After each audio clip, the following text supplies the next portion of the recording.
Sir, ഈ WhatsApp ഇതെങ്ങനെ നമ്മൾ റീസ്റ്റോർ മെസ്സേജുകൾ പിന്നീട് റീസ്റ്റോർ ചെയ്യുക ചെയ്യുന്നത്, അങ്ങനെ നമുക്കത് അത് നമ്മൾ നോക്കാം. അത് നമ്മൾ ഫോറൻസിക് പരിശോധനയ്ക്ക് വിധേയമാക്കാൻ ഉദ്ദേശിക്കുന്നത്. ഫോൺ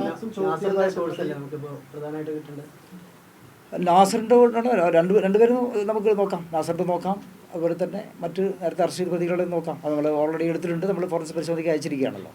സർ, ഈ ഷുഹൈബ് ഓൾറെഡി നോട്ട് അറസ്റ്റ് ആണ്. ഇനിയിപ്പോൾ നമ്മൾ ഈ കാര്യം കോടതി അറിയിച്ചുകൊണ്ട് അയാളെ അറസ്റ്റ് ചെയ്യാനുള്ള നടപടിയിലേക്ക് അത് ഹൈക്കോടതിയുടെ പരിഗണനയുള്ളത്. അതിൻ്റെ ആർഗ്യുമെൻറ്റ് പിന്നെ ആൻറ്റിസിപ്പേറ്ററി ബൈലിൻ്റെ കാര്യത്തിലുള്ള പിന്നെ ആർഗ്യുമെൻറ്റ്സ് ഒക്കെ കോടതി കംപ്ലീറ്റ് ചെയ്തിട്ടുള്ളതാണ്. പിന്നെ ഈ ഉടനെ തന്നെ ഈ ആഴ്ച തന്നെ പിന്നെ കോടതി വിധി പറയുന്ന ഡേറ്റ് തീരുമാനിച്ചിട്ടില്ല. അടുത്ത ഡേറ്റിൽ കോടതി അതിൽ തീരുമാനം പറയും. ഫഹദ് അബ്ദുൽ നാസർ കണക്ഷൻ ക്ലിയർ ആയല്ലോ. അപ്പം കോൺസ്പിറൻസി സംബന്ധിച്ച് ഒരു പ്രാഥമിക വ്യക്തത നമുക്ക് വന്നല്ലോ. അപ്പം അതിനപ്പുറത്തേക്ക് കണക്ഷൻ ഉണ്ടെന്ന് ഇയാൾ സംബന്ധിച്ചിട്ടുണ്ടോ? പ്രാഥമിക ചോദ്യം ചെയ്യില്ല. ഫഹദിന് അല്ലാതെ ഏതെങ്കിലും ബന്ധം ഉണ്ടോ എന്ന് പറഞ്ഞിട്ടുണ്ടോ? അതായത് അവിടെ മുന്നേറ്റമായിരുന്നു എന്നുള്ളതിനപ്പുറത്തേക്ക് മറ്റെന്തെങ്കിലും ബന്ധം ഫഹദുമായി പ്രതിക്കുന്നുണ്ടോ എന്നുള്ളതാണ്. അല്ല, ഫഹദ് ദീർഘകാലം അവിടെ അധ്യാപകനായിരുന്നല്ലോ. ഇയാൾ ഈ നമ്മളിപ്പോൾ അറസ്റ്റ് ചെയ്തിരിക്കുന്ന പ്രതിയും വർഷങ്ങളായിട്ട് അവിടെ അതെ ജോലി ചെയ്യുന്ന ആളാണ്. സഹപ്രവർത്തകരായിരുന്നല്ലോ. എച്ച് എം പോസ്റ്റ് ഉണ്ടായിരുന്നു അവിടെ.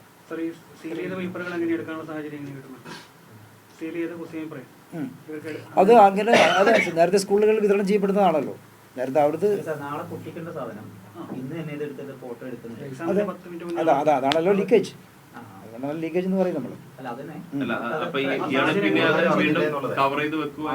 അതെ അങ്ങനെ പറഞ്ഞിരിക്കുന്നത്. പുള്ളി അങ്ങനെ വീണ്ടും ആ രൂപത്തിലാണ് പറഞ്ഞിരിക്കുന്നത്. അത് പിന്നെ ബാക്ക് സൈഡിൽ കട്ട് ചെയ്ത് എടുത്തിട്ട് ചെയ്തിട്ട് വീണ്ടും അവിടെ വെച്ചായിട്ടൊക്കെയാണ് പുള്ളി പറഞ്ഞിരിക്കുന്നത്. സ്കൂൾ അധികൃതർക്കെതിരെ ഏതെങ്കിലും നടപടി ഉണ്ടാവോ?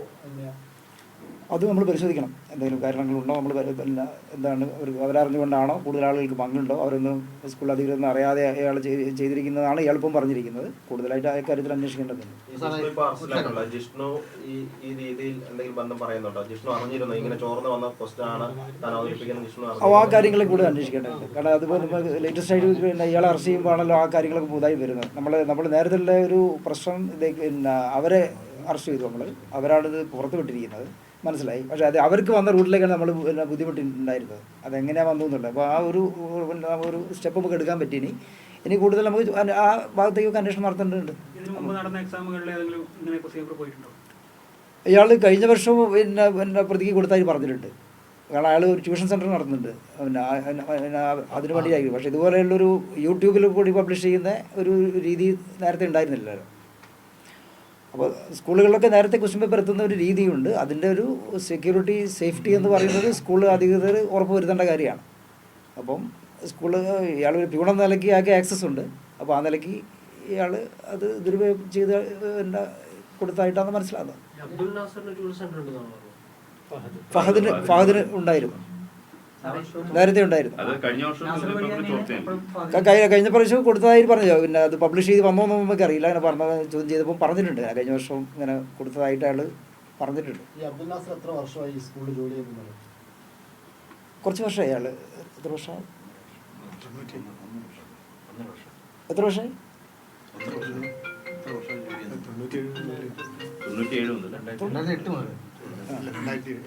2007 മുതൽ അയാൾ ജോലി ചെയ്യുന്നു.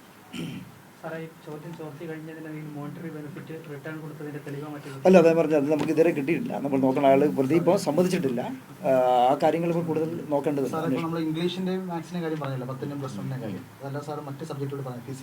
അത് പക്ഷേ അത് അപ്പോഴേക്ക് പിന്നെ MS സൊല്യൂഷൻ്റെ ഈ പ്രശ്നം വന്നുകൊണ്ട് അവർ പിന്നെ സ്റ്റോപ്പ് ചെയ്യേണ്ടി വന്നല്ലോ. വലിയ പ്രശ്നമാവുകയും വിദ്യാർത്ഥി സംഘടനകൾ സമരം ആരംഭിക്കുകയും ചെയ്തപ്പോൾ പിന്നീട് പിന്നെ അത് നിർത്തിവെച്ചല്ലോ. പിന്നെ ഫിസിക്സ്, കെമിസ്ട്രി, ബയോളജി കൊടുത്തായിട്ട് ഇപ്പോൾ സയൻസ് സബ്ജക്റ്റ്. കാരണം ഇവർ കോൺസെൻട്രേറ്റ് ചെയ്യുന്നത് സയൻസ് സബ്ജക്റ്റിലാണ്. പിന്നെ +1 +2 +1 ആണ് പറഞ്ഞിരിക്കുന്നത്. +1 നമുക്ക് ചോർത്തൽ സംഭവിച്ചതായി പ്രഡിക്ഷനിൽ വന്നതായിട്ടും പറഞ്ഞിരിക്കുന്നത്.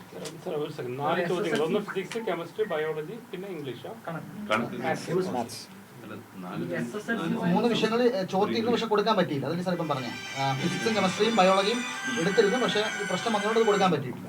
അല്ല, നമ്മൾ പിന്നെ SSLCയുടെ ഇംഗ്ലീഷും അതുപോലെ തന്നെ +1 മാത്സും ആണ് MS സൊല്യൂഷൻസിൽ പ്രഡിക്ഷനിൽ ചോർത്തപ്പെട്ടതായിട്ട് ആരോപണം വന്നത്. കെമിസ്ട്രി, ബയോളജി എടുത്തിരുന്നു എന്നാണ് പ്രതി പറഞ്ഞിരിക്കുന്നത്. അതിൽ ഇംഗ്ലീഷും മാത്സും സംബന്ധിച്ചിട്ടില്ല. ഇംഗ്ലീഷ് 10ാം ക്ലാസ്സിന്റെ